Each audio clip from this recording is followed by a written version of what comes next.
আমার দাদা আমাকে কুরকুরে এনে দিয়েছে।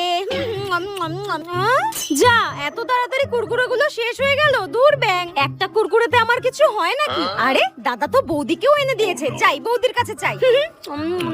বৌদি, তোমার কুরকুরেটা আমাকে দাও, আমি খাবো। হ্যাঁ কেন? আমার কুরকুরে তোমাকে কেন দেবো? তোমার দাদা তো তোমার জন্য একটা কুরকুরে নিয়ে এসেছে আর আমার জন্য একটা, তাহলে আমারটা তোমাকে কেন দেবো? তোমারটা কই গেল? ওই একটা কুরকুরেতে আমার হয় নাকি? আমার পেটটা কেমন কুরকুরে কুরকুরে করছে। তোমার কুরকুরেটা দাও না বৌদি। তো তোমারটা শেষ করে এসে তুমি আমারটা চাইছো কেন? আমি দেবো না তোমাকে আমার থেকে। দাঁড়াও, মাকে ডাকছি। মা! আরে না না, দাঁড়াও, দিচ্ছি দিচ্ছি। শাকচুন্নি পেতনি একটা কিছু হলেই মা। দেবে না আবার? তুমি আমাকে চেনো না। হ্যাঁ দাও। দিচ্ছি দিচ্ছি দিচ্ছি, আমার কুরকুরেটাই তোমাকে দিচ্ছি। দাঁড়াও, কুটনি ননদ একটা তোমাকে দেখাচ্ছি আমি মজা। হ্যাঁ, এটা কি করছো? করো না করো না। এই নাও, খাও। তুমি বৌদি ইচ্ছা করে আমাকে দেবে না বলে চেটে চেটে কুরকুরের মধ্যে ঢুকিয়ে দিলে। দাঁড়াও, আমি মাকে বলছি, তোমাকে আচ্ছা মতো ধোলাই দেবে। মা!